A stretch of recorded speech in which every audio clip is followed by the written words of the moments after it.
Oke, teman-teman, kembali lagi dari kita kali ini udah pertemuan ke 12 ya. Ini mengenai reksadana ya. Jadi kita tinggal dua kali lagi setelah ini berarti dua kali pertemuan lagi selanjutnya ya puas ya.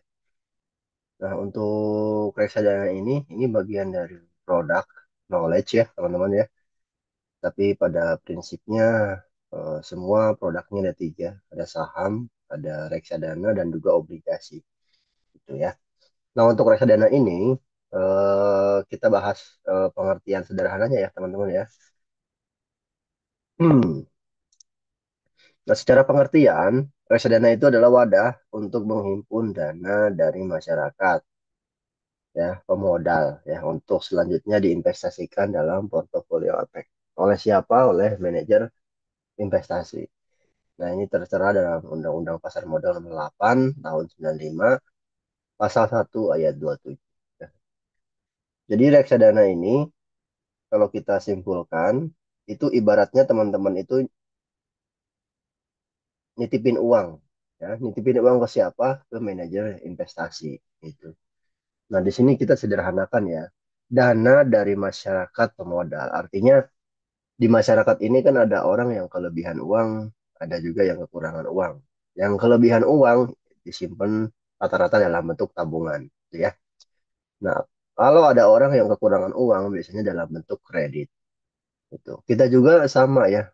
Kita perlu kredit, kita perlu juga menyimpan. Di sisi lain, menyimpan uang ini juga bagian dari investasi ya. Salah satunya di saham, ada di tabungan, reksadana dan juga obligasi. Gitu ya. Jadi dana sebagian yang dihimpun apa dari masyarakat ya. Masyarakat nyimpennya jadi ada pilihan nih, nggak dalam bentuk tabungan, deposito doang gitu ya, tapi bisa dalam bentuk reksadana. Nah, dana yang telah dihimpun, nah ini diinvestasikan dalam portofolio efek. Jadi teman-teman setor uang gitu ya. Pak, minimum berapa sih reksadana ini? 10.000 ya. Jadi kita nggak perlu berpikir, oh uangnya harus banyak. Nggak ya. 10.000 itu udah bisa teman-teman miliki produk yang namanya reksadana. Jadi penghimpunnya ini 10.000 per orang contohnya. Jadi kalau eh, terhimpun 1 triliun, berarti mungkin ya dari banyak orang ya. Ataupun mungkin orang investasinya dalam bentuk jumlahnya banyak. Seperti itu. Tapi artinya walaupun 10.000 itu kalau kita kumpulkannya dalam skala besar, maka itu pasti akan terhimpun dana yang cukup besar. Ya. Nah, dana ini dikelola oleh yang namanya manajer investasi. Jadi nggak semua orang bisa membuat reksadana. Yang hanya bisa membuat produk reksadana adalah manajer investasi. Manajer investasi itu kayak apa sih? Ya sama seperti pada prinsipnya eh, bagian profesi di pasar modal. Jadi di pasar modal itu ada manajer investasi, ada broker ya, ada underwriter dan lain-lain. Nah, ini bagian dari profesi manajer investasi. Nah, kalau teman-teman mau jadi manajer investasi, syaratnya gampang teman-teman. Jadi tinggal ambil aja sertifikasi khusus manajer investasi ya. Investasi di situ. Jadi teman-teman kalau udah punya lisensi itu, oh, teman-teman bisa langsung apply untuk menjadi manajer investasi gitu di sebuah perusahaan gitu ya. Biasanya belum perusahaan. Itu ya. Jadi pengertian dasarnya adalah reksadana ini adalah dana masyarakat ya, ataupun dana pemodal terus yang diinvestasikan dalam portofolio efek. Ya, entah itu efeknya nanti jenis-jenisnya banyak. Nah, ternyata setelah diinvestasikan ini dikelolanya oleh manajer investasi. Jadi kalau ada reksadana dikelola oleh non manajer investasi, teman-teman jangan beli ya, gitu ya. Artinya ini harus dikelola oleh manajer investasi. Nah, manajer investasinya ini yang sudah terdaftar di OJK. Jadi kalau ada yang ngomong, ini saya manajer investasi, tapi tidak terdaftar di OJK ataupun nggak punya lisensi ya, itu ibaratnya bodong lah. Gitu. Nah, saat ini banyak kasus-kasus yang seperti itu, maka kita belinya reksadananya yang resmi ya. Bisa dicek langsung di website OJK terkait pendaftaran reksadana. Biasanya wajib dulu terdaftar ya. Maka ada kalau ada reksadana nggak terdaftar di OJK atau di bagian pengelolaan reksadananya ya itu berarti reksadananya ilegal. Maka kita harus hati-hati. Mau beli di manapun sama ya, platformnya mau di Bibit, mau di Tokopedia, Shopee, di mana-mana. Contohnya kalau ada yang nawarin reksadana, kita cek dulu keabsahan tersebut ya produknya.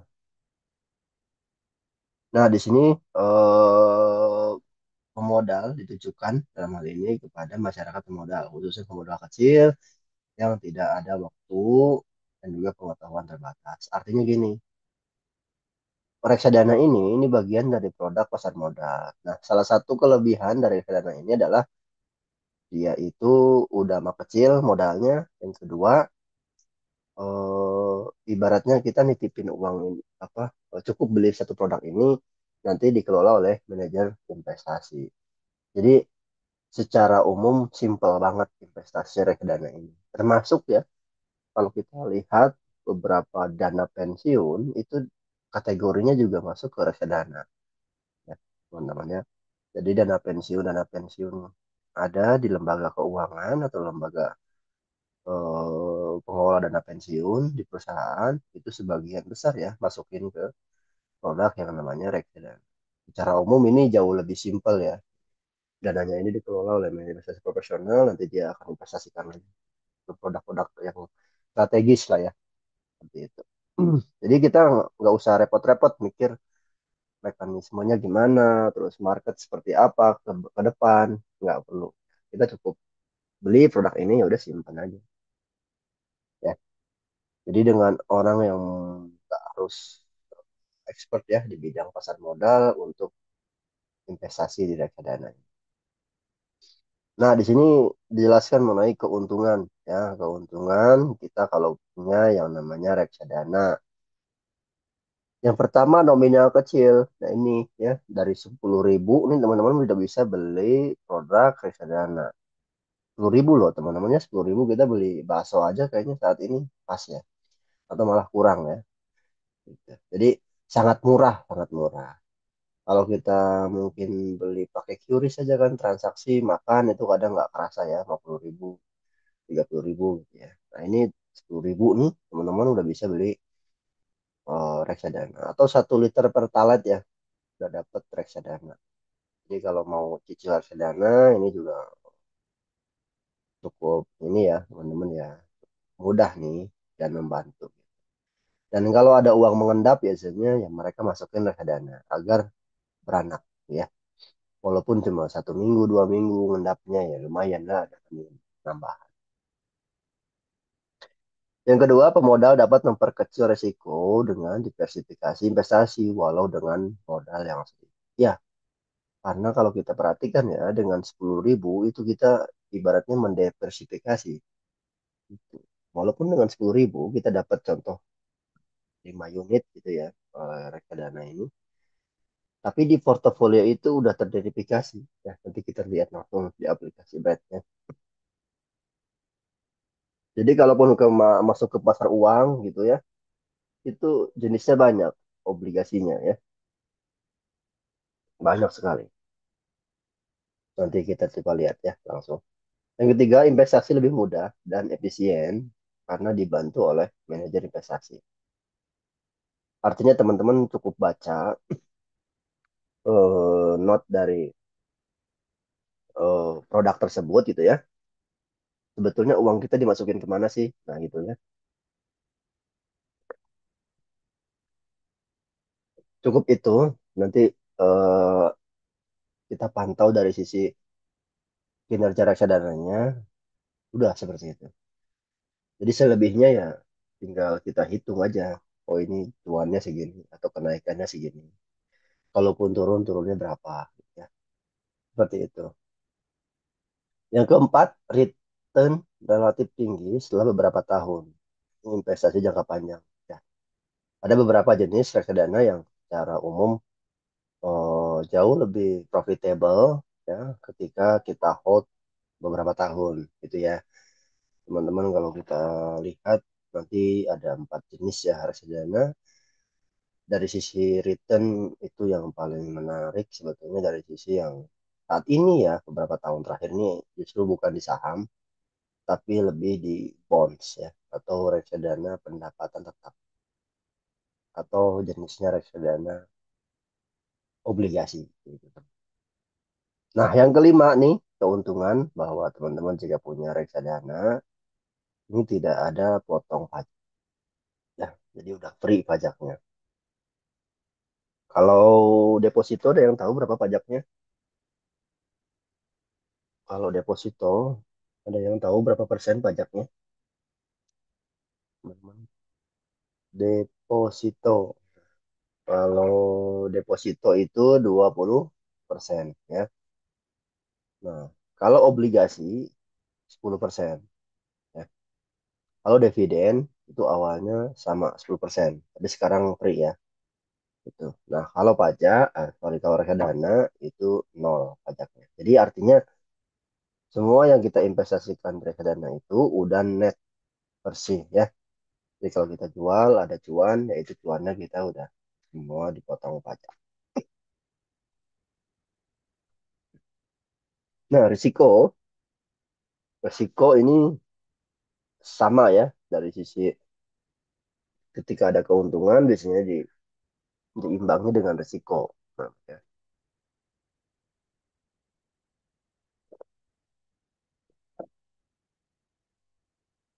Nah, untuk risiko ini yang pertama berkurangnya nilai investasi. Jadi up and down juga ya. Ada up and down. Tapi ada reksadana yang uh, no up and down atau dia naik terus ya, tapi lambat. Jadi di sini resikonya up and down ya. Itu jenis reksadana yang namanya reksadana pendapatan tetap, campuran maupun saham. Yang kedua, risiko likuiditas. Ini terjadi ketika pemegang unit menjual kembali atau redemption unit yang dipegang oleh M. Sehingga M ini sulit menyediakan uang tunai.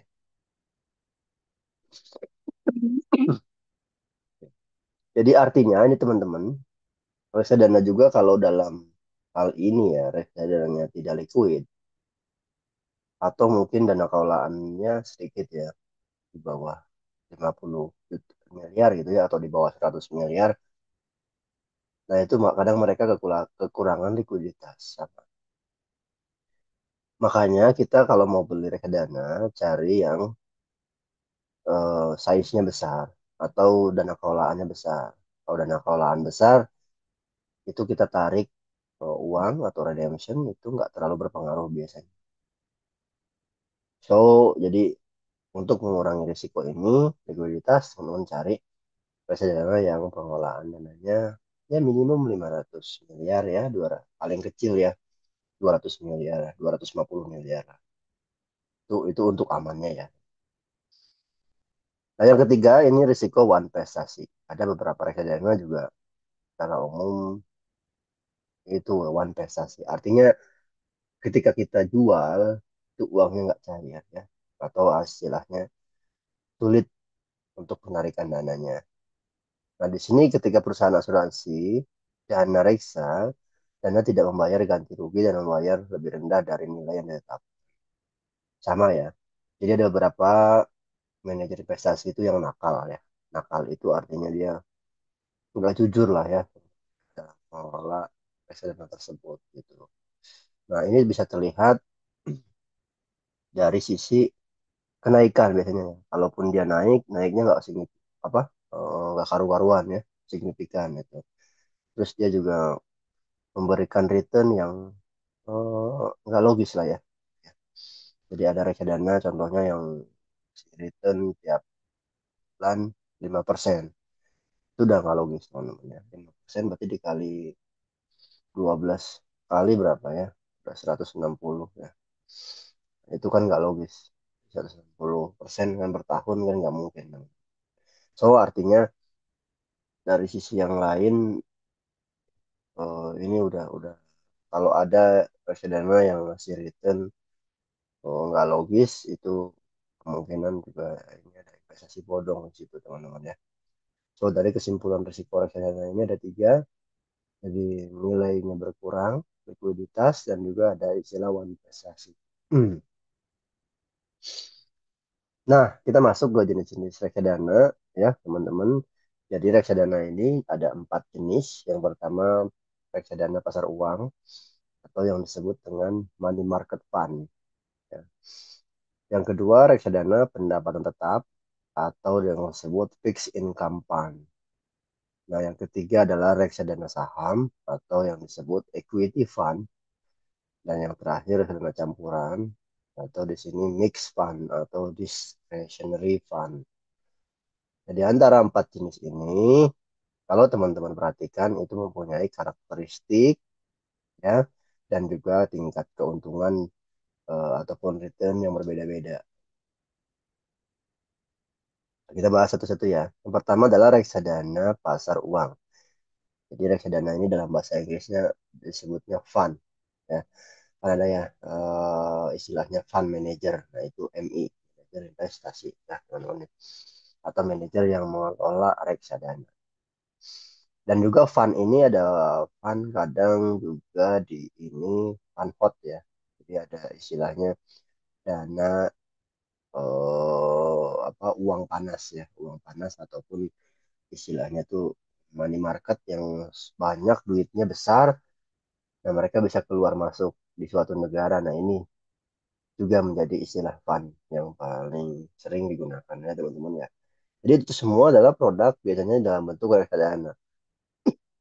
Nah, si manajer investasi ini global, entah global maupun domestik, mereka biasanya ngelola dana. Jadi jangan teman-teman pikir ada istilahnya sebuah negara ini uangnya dari sisi satu orang, enggak ya teman-teman. Nah, itu dari semua banyak orang disimpan di suatu manajer investasi, nanti manajer investasinya biasanya akan masukin ke produk-produk tertentu gitu ya. Dan skalanya sangat besar, bisa puluhan triliun, ratusan triliun gitu ya, bahkan ribuan triliun dana yang dikelola oleh mereka ya. Nah, ketika dana itu masuk ke suatu negara, itu akan menghasilkan kenaikan ya biasanya yang signifikan. Sama ketika keluar pun mereka ya istilahnya kayak bawa tsunami ya, tsunami-nya nih. Mereka keluar, terjadi resesi biasanya ya. Hal-hal seperti inilah yang biasanya dicermati oleh sebuah negara karena ini berdampak luas. Nah, kita masuk ya ke reksadana pasar uang ini. Jadi kalau kita perhatikan di sini ada money market fund, artinya reksadana pasar uang. Dari sisi jatuh tempo, ini di bawah 1 tahun. Jadi teman-teman pasar uang itu kan ada beberapa jenis ya. Ada deposito, ada obligasi, ya. Tapi obligasinya obligasi yang bawah 1 tahun. Maka di sini jatuh temponya ini kurang dari 1 tahun. Nah, ini jenis resikonya. Resikonya sangat rendah, teman-teman. Ini paling rendah ya di antara reksadana yang lain. Reksadana ini itu paling rendah. Jadi paling rendah resikonya. Nah, sifatnya utang, ya, artinya dia karena nyimpannya dalam bentuk deposito atau dalam bentuk obligasi jangka pendek, maka ini kategorinya hutang. Ya. Terus proses pencairan, ini kurang dari separuh, atau dari 1 hari lah. Jadi kalau teman-teman hari ini jual, ya sebelum jam 12 sore atau besok, itu udah masuk uangnya di RDN. Ya. So, jadi proses pencairannya ini cepat, ya, paling cepat dibandingkan produk yang lain. Yang terakhir tujuannya untuk dana ini biasanya digunakan untuk dana darurat, menjaga likuiditas, pemeliharaan modal, ataupun buat dana cadangan ya. Jadi kalau kita punya uang, bisa kita nggak disimpan semua di cash ya, nah, itu ya dalam bentuk tabungan gitu teman-teman. Mungkin di tabungan cuma berapa gitu kan, nah sisanya biasanya akan dimasukin ke reksadana. Nah, ini cocok ya. Jadi kalau kita punya uang, kita bagian simpan di cash ya dalam bentuk tabungan ya, wallet atau apa. Sisanya biar biar maksimum kita simpan di eh, reksadana, reksadana pasar uang. Ketika kita butuh, kita tinggal jual rekedananya 1 hari langsung cair kita tarik. Gitu. Jadi ini biasanya untuk menjaga likuiditas. Maka reksadana ini juga banyak digunakan oleh perusahaan ya. Perusahaan yang uangnya ngendap mungkin buat nih buat gaji karyawan ya. Itu bulan lagi ya simpan masuk ke reksadana. Biasa sama bank digituin agar maksimal uangnya ya. Dibelikanlah reksadana pasar uang. Nah, ini secara umum gimana Pak resikonya? Kecil ya, rendah ya. Jadi rendah artinya potensi turunnya ini hanya 0,sekian %. Jadi walaupun ngendapnya 2 hari, 3 hari itu tetap ada bunga atau ada imbal hasil yang akan diterima. Jadi, walaupun ngendapnya sebentar, tapi show ada peningkatan eh, apa aset di situ, teman. Ya, maka cocok buat parkir uang sementara. Nah, yang kedua ini jenis reksadana pendapatan tetap atau yang disebut dengan fixed income fund. Ya. Nah, ini jatuh temponya kita asumsikan itu lebih dari setahun atau minimum 1 tahun, teman-teman ya. Baru gitu ya, ada kenaikan. Misalnya kalau di bawah 1 tahun itu terjadi istilahnya itu kayak kuponnya tuh nggak maksimal ya, teman-teman. Kadang kan AFR itu 6 bulan kali, nah maka jadi nunggu 1 tahun tuh pas 2 kali kupon. Sama di sini juga fixed income kan kita asumsikan ini lebih dari setahun. Artinya teman-teman kalau mau beli reksadana ini kita harapkan holdnya ini di atas 1 tahun baru dijual. Ya. Kalau belum 1 tahun jangan dijual dulu. Nah, risiko ini tinggi karena secara umum dia dalam bentuk bonds ya. Bondsnya ini yang di atas 1 tahun itu temponya. Jadi kalaupun dia masukin ke obligasi swasta atau korporasi dia itu jatuh temponya yang 2 tahun, 3 tahun, 4 tahun. Maka di situ ada resiko kan, resiko fluktuasi. Sifatnya utang ini karena dalam bentuk utang rata-rata ya, ini ya dimasukin ke obligasi. Obligasi itu kan surat utang, sama. Jadi dia lebih fokus di utang. Nah ini proses pencairan 1 sampai 7 hari. Tapi rata-rata saat ini di kisaran level 2 hari, 2 hari maksimum 3 hari ya, 3 hari kerja itu udah masuk. Jadi kalau kita hari Senin jual, maka di hari Rabu ya, maksimal hari Kamis itu udah masuk uang PR-nya. Tujuannya di sini untuk menghasilkan return yang stabil, lebih tinggi ya daripada pasar uang. Makanya kalau dana ini tetap bagusnya ini kayak melawan deposito lah ya teman-teman ya. Jadi kalau deposito 4%, 5% atau 3%, nah ini bisa 7%-an ya teman-teman ya. Rata-rata di 7% untuk reksadana pendapatan tetap. Jadi cukup menarik. Hampir sama dengan obligasi ya, teman-teman. Obligasi langsung gitu. Tapi ini lebih praktis dan juga nggak dipotong pajak ya. Jadi gratis pajak. Yang ketiga ini ada reksadana jenis saham. Jadi artinya ini equity fund. Kita sama aja memiliki saham. Tapi sahamnya dalam bentuk portofolio yang sudah diakumulasi dan diracik ya oleh manajer investasi. Nah, maka di sini jatuh temponya ini baiknya lebih dari 5 tahun. Artinya kita kayak mempunyai sebuah perusahaan ya, teman-teman ya.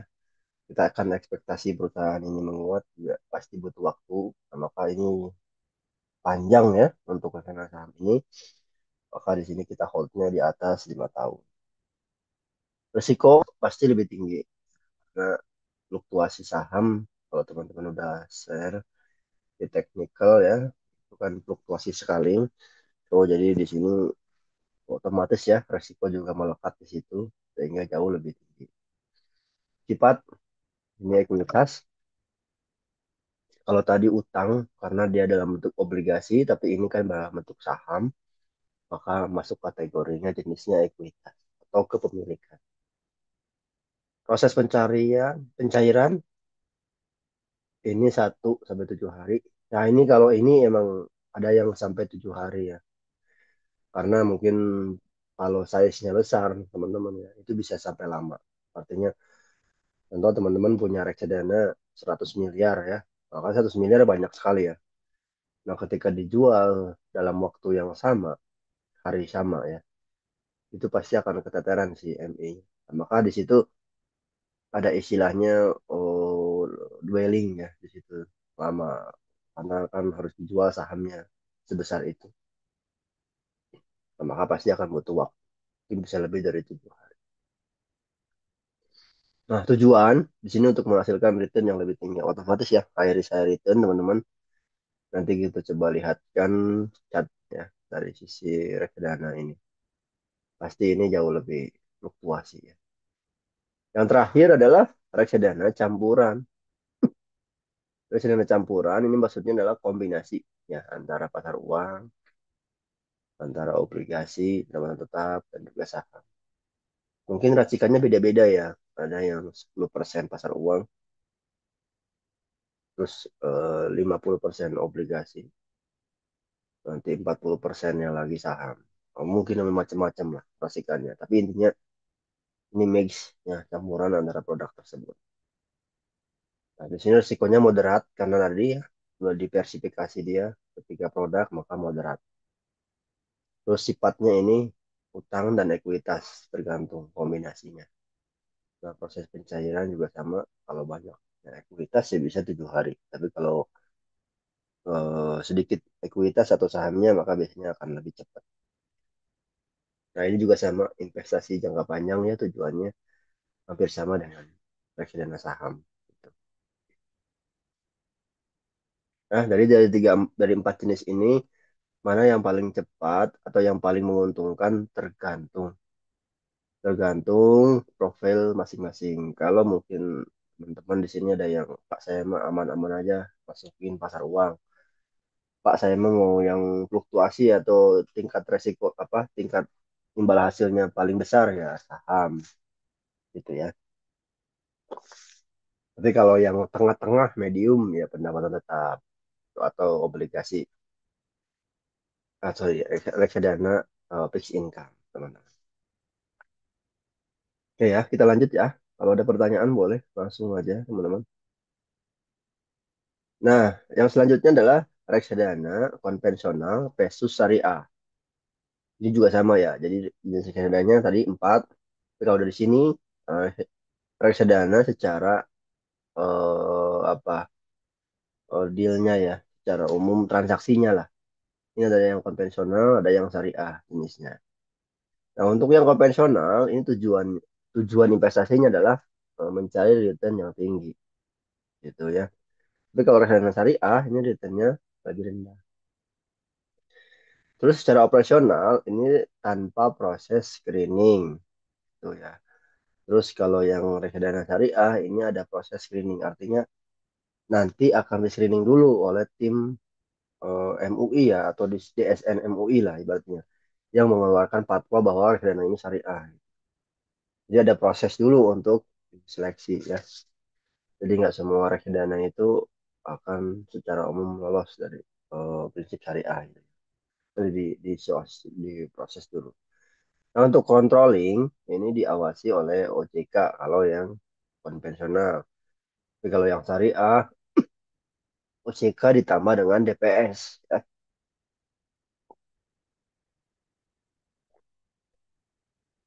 DPS ini apa? Dewan Pengawas Syariah. Ya.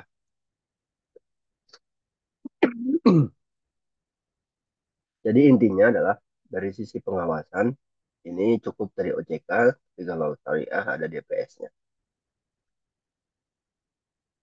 Nah, untuk perjanjian, untuk dana konvensional ini tidak ada.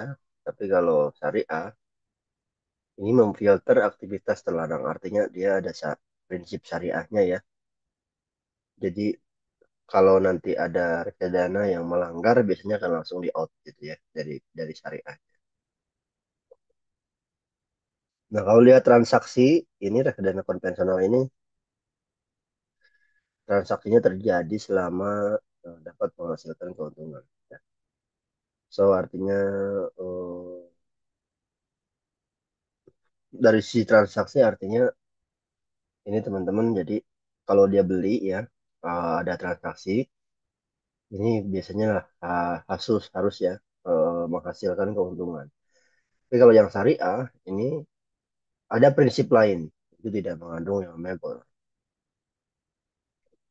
Jadi reksadana konvensional dan syariah secara umum hampir sama teman-teman, hampir sama, nggak ada bedanya. Secara duplek gitu ya tadi ada pasar uang dan lain-lain itu yang syariahnya juga ada.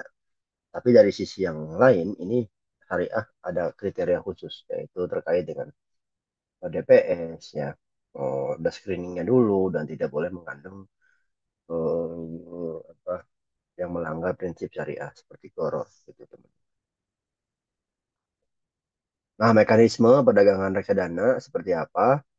Nah, secara umum seperti ini gambarannya ya. Jadi teman-teman di awal di sini sebagai investor ya, terus bawa uang, uangnya ditransfer ke RDN, terus teman-teman menghubungi agen penjual efek atau apa. Nah, agen penjual efek ini atau reksadana ini bisa langsung ke bank ya, bisa langsung ke kita dari DS, bisa juga langsung melalui aplikasi ya. Dari aplikasi ini juga langsung dicek nanti terdaftar atau tidak. Nah, artinya proses penjualannya itu mau hubungi agen pastinya ya. Nah, nanti proses pembeliannya online semuanya ataupun bisa pakai formulir. Ya. Nah, nanti dari agen penjual ini dia akan meneruskan dananya ke kastodian yang ditunjuk oleh produk tersebut ya. Nah, nanti uangnya disimpan di kastodian di sini eh, akan diteruskan dari apa juga terkait produknya, maka di sini akan terjadi proses yang namanya pertukaran. Di uangnya masuk dari kastodian ini ke manajer investasi, nanti manajer investasi akan kirim efeknya ya. Eh, Nah, di sini uang dari hasil bank kastodian tadi diberikanlah produk pasar uang maupun obligasi maupun saham gitu. Jadi uangnya itu nggak langsung masuk ke bayar investasi ya. Jadi kalau kita beli produk itu nggak langsung, saya contohnya beli di Bright gitu ya, reksadana, uangnya nggak akan langsung ke MI, tapi akan ditampung di bank kustodian. Nanti MI akan terima dari bank kustodian, dan kita juga akan terima efek dari bank kustodian juga. Jadi semua yang diatur yang ini. Nah, makanya itu ada jauh lebih aman kan dibandingkan semua dititipin langsung oleh MI. Maka si MI ini juga nggak bisa bohong gitu ya. Setelah itu MI dapat duit, mereka langsung belikan produk tersebut. Sama juga ketika ada pencairan, sama. Nanti perintahnya dari sini investor ke Apert, Apert akan langsung meneruskan ke MI, nanti eh, penjualannya akan dilakukan oleh investasi, masukin ke bank persediaan, teruskan lagi dananya ke agen penjual, dan nanti agen penjual langsung ke investor gitu. Ya. Nah, OJK di mana posisinya di sini ya? Sebagai pengawas. Pengawasnya bisa langsung ke MI atau langsung ke agen penjualan. Gitu. Nah, proses pengolahannya seperti apa? Nah, ini kalau yang syariah ya, teman-teman ya, reksadana syariah. Ini ada badan pengawas syariah. Nanti setelah kita masuk ke sini, ya, nanti akan dikeluarkan fatwa ulama, ya, persetujuan bahwa ini sudah memenuhi efek syariah atau reksadana syariah. Setelah itu masuk komite investasi, tim investasi, lanjut ke portofolio. Jadi kalau bedanya, kalau yang syariah ini dia ada istilah badan pengawas dan juga proses-proses ini ya.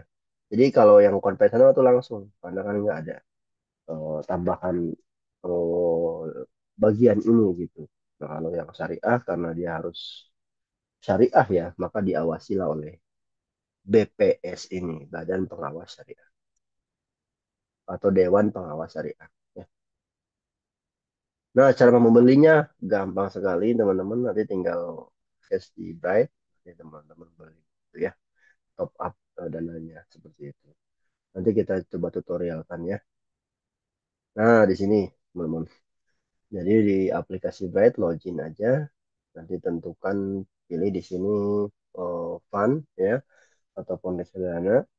Nanti masukkan PIN. Setelah itu pilih produk reksadananya apa. Ya, nanti pan scoring lihat untuk seleksi kira-kira reksadana mana yang secara umum paling menarik gitu ya. Setelah itu tinggal lihat historical virtual kan. Di sini ini untuk melihat status dan riwayat transaksi Anda. Jadi nanti bisa langsung dilihat juga di portofolio ya, langsung muncul. Nah, kalau mau penjualan, tinggal klik redemption atau klik jual, nanti uangnya akan masuk dalam tempo waktu beberapa hari gitu teman. Nah, ini sumber utamanya ya. Oke, saya stop share dulu.